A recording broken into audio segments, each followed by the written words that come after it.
Cerita Gio, semua ada di sini. Jangan lupa like, komen, dan subscribe ya. Dan kali ini kita melakukan perjalanan cukup jauh sekali dari Banda Aceh menuju Medan. Dan kita lagi siap-siap, membutuhkan waktu itu kurang lebih 12 jam. Dan besok pagi kita akan sampai di kota Medan. Dan kita sudah sampai di kota Medan, pastinya kita ketemu dengan Bitengah dan Kak Dinda juga. Dan paling spesial sekali, ketemu dengan teman seperjuangan waktu masih muda di Banda Aceh. Dan untuk sekarang dia sudah menjadi salah satu orang yang masuk 10 besar Crazy Rich Kota Medan. Terima kasih ya Bang, secara pribadi saya mengucapkan sudah dijamu di Kota Medan. Dan sayang sekali berhubung karena waktu kita sangat singkat sekali, kita tidak bisa menghabiskan waktu begitu lama. Namun kita sudah bisa bertukar cerita di masa lalu, mengenang masa-masa kita waktu masih anak muda. Dan sampai ketemu di lain kesempatan, salam sukses selalu dan salam sehat. Dan kita pastinya berangkat dari Medan itu juga sampai di Barus membutuhkan waktu kurang lebih 10 jam. Besok pagi kita sampai kurang lebih jam 7 pagi. Dan inilah pemandangan pertama yang kita temui di sampainya kita di Kota Barus, di mana jalan malam dan itu naik gunung turun gunung. Dan kesempatan pertama Gio bertemu dengan Opung Doli dan mereka akrab sekali, mungkin karena berhubung mereka punya style hair yang sama. Dan Opung Doli itu banyak ayam dan banyak bebek. Dan Gio sangat suka sekali. Dan setiap bangun pagi jam 6 subuh dia akan memanggil Opung, Opung, Opung, kasih ayam, kasih ayam. Dan mereka akan memberi makan ayam dan bebek. Dan makanan di sana itu sangat luar biasa sekali. Dan ini adalah salah satu ikan nila. Ikan nila yang dibawa oleh Lai dari airnya Danau Toba dan rasanya sangat manis sekali saat kita bakar. Dan tidak ketinggalan ini adalah lobster air tawar.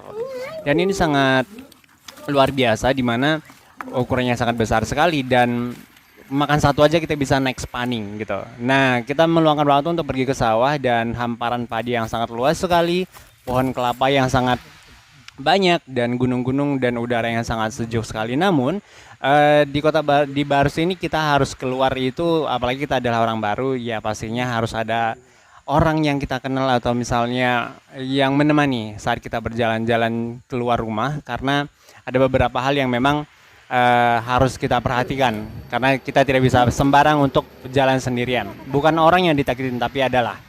Nah, dan kita ketemu dengan teman-teman Gio waktu di Kota Barus dan ini adalah salah satu lucu sekali, namanya adalah Natasha Wilona. Dan kali ini Gio lagi bermain sendiri di pasir. Nah, kita bisa lihat bahwa di depan rumah itu adalah kebanyakan pasir putih. Dan pada dulu itu pada masa dahulu kala, rumah yang sekarang ini sudah ditempati oleh penduduk itu dulunya adalah laut. Berarti bisa kita lihat bahwa air laut itu menyusutnya sangat banyak sekali. Dan ini adalah pantai yang cukup indah sekali, hampir menyamai dengan pantai Lampu yang ada di Kota Banda Aceh, di mana dari rumah kita menaiki sepeda motor itu membutuhkan waktu kurang lebih 40 menit. Tapi Opung Doli bercerita waktu masa muda Opung Doli mempermakan atau mengembalakan sapi dari rumah berjalan kaki sampai pantai ini. Dan pada zaman dulu Opung Doli juga bercerita bahwa banyak di rawa-rawa atau misalnya muara itu masih banyak sekali yang namanya buaya. Tapi untuk sekarang sih saya tidak melihat ada buaya di rawa-rawa atau misalnya di muara, tetapi mungkin di pinggir-pinggir jalan itu banyak buaya darat yang bertebaran. Pemandangannya sangat indah sekali dan pasirnya juga putih dan air lautnya sangat biru sekali dan banyak kerang-kerang dan terumbu karang laut yang berserakan di sepanjang pantai dan kita menikmati suasana pada hari itu. Yap. Dan ini adalah salah satu makanan ciri khas dari Barus. Ini adalah ketupat, di mana ketupat ini berisikan pulut dan dimasak dengan air santan. Rasanya sangat nikmat sekali dan berlemak dan pastinya lebih spesial kalau misalnya kita makan dengan kuah opor ayam. Dan tanpa terasa kita harus pulang karena tujuan kita adalah selanjutnya adalah Desa Losimomo yang berada di Kabupaten Karo, Kecamatan Kabanjahe. Ini adalah perjalanan dari Kota Barus menuju Pakat. Terlebih dahulu itu membutuhkan waktu 30 menit sampai 40 menit dan jalannya itu penuh dengan terjal dan jurang dan jalannya juga cukup sedikit berantakan. Dan rasa ingin menghirup udara dalam-dalam itu adalah suatu hal yang luar biasa karena udara yang sangat sejuk sekali dan dingin. Dan di bawah kita ini adalah jurang dan pastinya juga di situ ada sungai. Kita bisa lihat sendiri bahwa jalannya itu becek dan cukup sangat terjal dan batunya itu juga masih berserakan. Namun jangan khawatir, supirnya sudah berpengalaman di bidangnya, jam terbangnya cukup sangat tinggi sekali. Dan membutuhkan waktu kurang lebih 10 jam sampai 12 jam sampai di kota Banda Aceh. Maksud saya sampai di kota Kabanjahe. Dan ini adalah perjalanan dari Kabanjahe menuju Desa Losimomo. Dan ini adalah jalan Kabanjahe Losimomo. Dan ini namanya Jembatan Lobiang. Suatu saya masih kecil, ini adalah jembatannya sangat seram. Semua orang pasti kalau misalnya malam takut lewat sini. Saya juga memiliki pengalaman yang sangat luar biasa saat saya masih bekerja di stasiun radio di salah satu yang ada di Tanah Karo. Setiap saya pulang dari jalan ini, rasa mencekam itu akan terasa, bulu kuduk itu akan berdiri. Tapi untuk sekarang karena sudah ramai, mungkin kesan itu mungkin akan hilang dengan sendirinya, pemirsa. Dan tidak lama lagi kita akan sampai di rumah kita yang ada di Desa Losimomo yang 2 tahun sudah kita tidak pulang karena pandemi COVID, di mana kebijakan pemerintah melarang kita untuk keluar dari kota kita sendiri. Dan ini adalah tambak. Ini kita sudah sampai di Desa Losimomo. Inilah pancuran yang dimana dulu saya waktu masih kecil juga selalu mandi di situ. Dan sekarang Gio punya kesempatan untuk mandi di situ. Dan kolam ini adalah kolam pemerintah yang dimana dulu adalah bapak sebagai bapak yang mengelola kolam ini sebelum seperti ini. Kalau ini kan sudah dikelola oleh pemerintah. Dulu kita bisa berenang di sana dan kita memancing di situ, menangkap burung di situ, dan banyak sekali memori-memori yang terjadi di lokasi ini, tambak ini. Dan ini juga angker sekali sebenarnya. Dan kali ini kita kedatangan koki, dan koki ini memasak nila arsik, di mana itu banyak sekali bumbu dan rempah-rempah yang akan dikumpulkan dalam satu wajan, di mana rasanya akan luar biasa sekali. Kalau kamu belum pernah coba, kamu wajib coba. Itu bahan-bahannya ada cekal, ada serai, dan ada andaliman, dan cabai rawit pastinya, dan acam cekala, dan apalagi nih, banyak sekali yang menu-menu atau misalnya bahan-bahan yang harus kita pakai. Dan ini adalah Ratu Elizabeth-nya Desa Losimomo di rumah kami, dan Nande Nangin lagi bercerita. Dan ini dia. Nah, ini dia ikan nila arsiknya akan lebih luar biasa jika kita masak di kayu bakar. Dan ini lagi ada perkumpulan, lagi membicarakan proyek besar. Ini adalah Nande Ribu. Yang baju pink adalah mama, dan yang baju coklat adalah kakaknya mama, dan di tengah dan sampingan adalah Bibi Bor, dan ada Biuda yang selalu buka ceritanya. Dia bercerita seolah-olah hal yang sangat luar biasa sekali tentang anjing kecil yang lagi hits di Desa Losimomo. Seperti itu. Dan inilah persiapan untuk menyiapkan balon untuk merayakan hari ulang tahun Gio besoknya. Oh bukan, maksud saya jam 3 sore. Jadi kita persiapkan mulai dari sekarang. Dan akhirnya kita pulang. Oh bukan pemirsa. Dan ini adalah momen paling dirindukan oleh setiap orang, dimana kita lagi membakar kayu ubi jalar. Dan ini adalah ubi jalar madu. Kita bakar di bara api. Dan kita lagi mempersiapkan, dan dimana Tokeh lagi makan sirih sambil mengontrol situasi dan keadaan, dan Gio lagi menghangatkan badan di dekat api karena walaupun pada sore hari tetapi sangat dingin sekali udara di kota Brastagi, atau misalnya lebih tepatnya lagi adalah di Kabanjahe. Nah, yep, ini Ame Sontil lagi makan sontil. Ini makan sirih, di mana makan sirih itu adalah dapat menjaga aroma mulut wangi. Nah, ini adalah situasi pada malam hari. Ini adalah istana kita, dan kamu bisa dengar sendiri bahwa Bibi Uda nih kalau misalnya ketawanya di sini bisa sampai 5 kabupaten terdengar. Melihat dia tertawa saja kita juga bisa ikut tertawa, melihat ekspresi dia dalam tertawa seperti itu. Nah, ini dia ada Bang dan ada kakak juga. Ada Ribu, ada Bi Tengah, dan Biuda. Di situasi ini sudah jam 12 malam, hampir jam 12 malam, di mana semua tamu-tamu sudah pulang yang yang pengen ketemu sama Gio, tetapi sayang sekali tidak bisa ketemu karena Gionya sudah tidur. Tuh, jadi saat pulang ke kampung itu adalah hal yang sangat luar biasa sekali. Kita bisa bertemu dengan keluarga, kita bisa berbagi cerita, dan suatu ketika momen ini adalah menjadi suatu kenangan terindah, di mana momen ini tidak bisa diulang kembali. Dan saat kita merindukan hal-hal seperti ini, kita bisa membuka video ini dan mungkin itu bisa mengobati rasa rindu kita. Seperti itu. Itu adalah tujuan dari video ini kita buat, dan semoga ini bermanfaat bagi keluarga Tarigan Mergana. Dan ini adalah situasi kampung Desa Losimomo di pagi hari. Kamu bisa lihat bahwa kabutnya masih sangat gelap sekali ya, terlihat. Dan biasa kalau misalnya untuk orang di sana itu banyak memelihara anjing di rumah mereka, tapi jangan khawatir, anjing di sana juga akan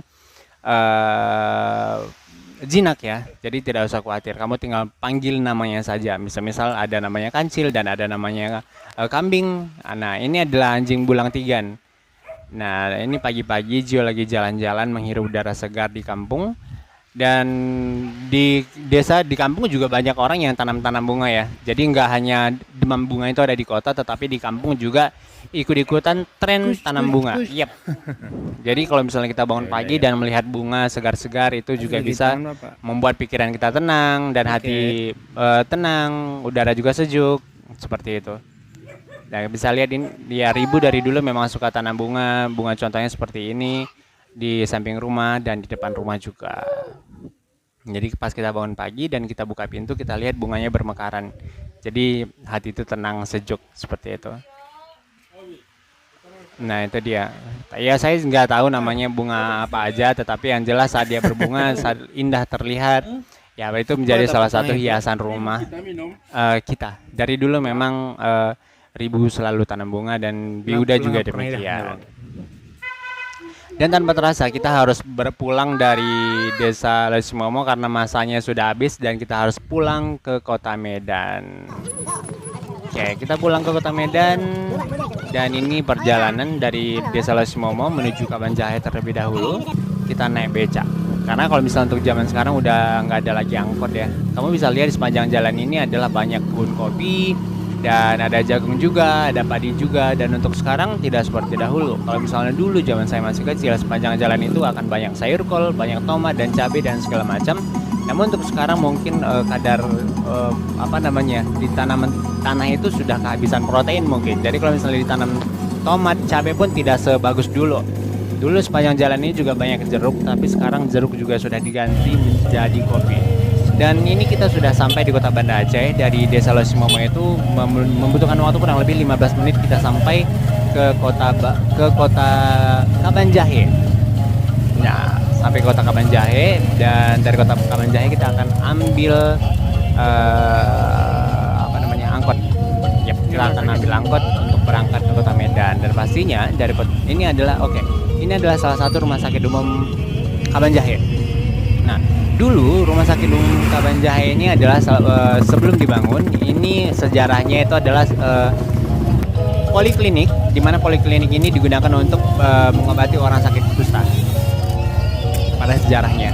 Dan karena penyakit kusta itu ditakutkan menular, sehingga dipindahkan ke Desa Losimomo. Nanti next video kita akan bahas tentang rumah sakit Desa Losimomo. Yap. Dan kita sudah sampai di terminal Kabanjahe. Kamu bisa tahu dan bisa lihat sendiri di videonya bahwa mobil-mobil Kabanjahe menuju Kota Medan itu sangat luar biasa kencang. Jadi kalau misalnya jantung kamu nggak kuat, ya jangan duduk di depan.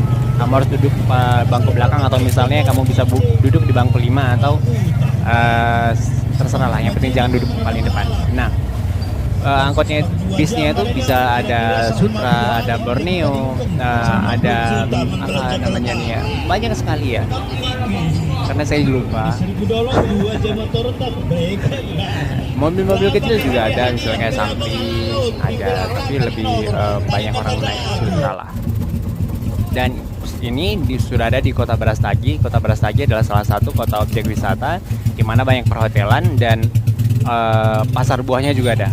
Contohnya itu acara yang sering dilakukan itu di sana adalah pesta tahunan, adalah pesta bunga dan buah. Pesta menjual-jual kalau misalnya orang bilang. Dan ini adalah tongke, dan Ini adalah salah satu hotel yang besar juga di Kota Brastagi. Saya lupa namanya, apakah Hotel Mutiara atau apa, tetapi ini adalah salah satu hotel yang besar. Namun yang paling dikenal sama orang, hotel yang paling besar di Kota Brastagi itu adalah Hotel Mickey Holiday, di mana dia banyak wahana permainan anak-anak di sana. Dan kalau misalnya hari weekend atau misalnya hari merah itu padat sekali sehingga mengakibatkan kemacetan di jalan. Karena untuk jalan kota Medan ke Kota Brastagi itu masih kecil, karena kan sibat di mana jalan itu memang membelah gunung atau misalnya di perbukitan, sehingga untuk pelebaran jalan itu kecil kemungkinan dapat dilakukan oleh pemerintah. Nah, ini dia Mickey Holiday. Ini adalah Mickey Holiday, cukup sangat besar sekali di mana wahana permainannya sangat luar biasa, banyak sekali. Walaupun saya tinggal di sana, saya belum pernah masuk ke dalam Mickey Holiday.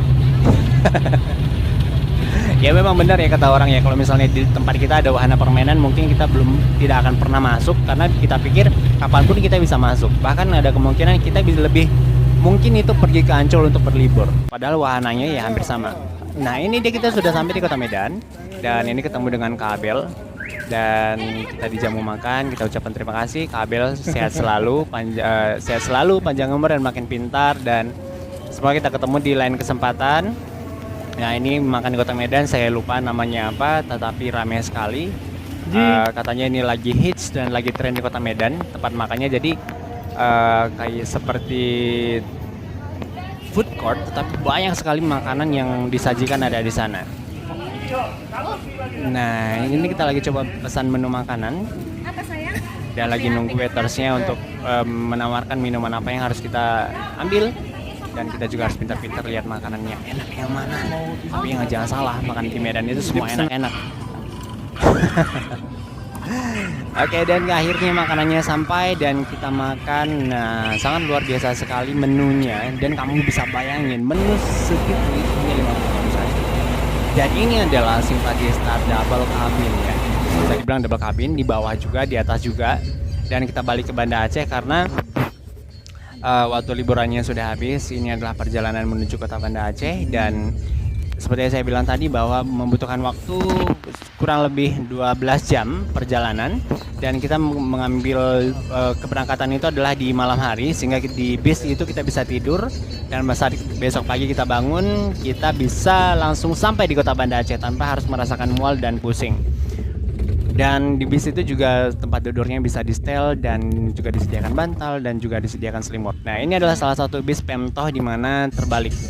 Jadi hati-hatilah dalam berkendara di jalan umum, apalagi untuk Pak supir, berhati-hatilah membawa kendaraan karena nyawa penumpang itu ada di tangan Anda. Nah, ini adalah perjalanan menuju Kota Banda Aceh. Dan ya, kita bisa lihat sendiri bahwa di pinggir jalan itu masih banyak sekali yang namanya hutan. Nah, ini adalah salah satu jembatan yang sangat fenomenal. Ini adalah namanya Jembatan Selawah. Dan banyak sekali orang yang setiap lewat jembatan ini memberikan cerita-cerita mistis yang luar biasa. Namun yang paling jelas adalah jika kita lewat dari jembatan ini, misalnya jam maghrib atau misalnya jam tengah malam gitu, harus kita klakson. Karena kenapa? Biasanya kalau misalnya di mobil kosong dia akan bisa duduk di belakang. Saya tidak tahu sosoknya seperti apa, tetapi yang jelas itu adalah perempuan, pemirsa.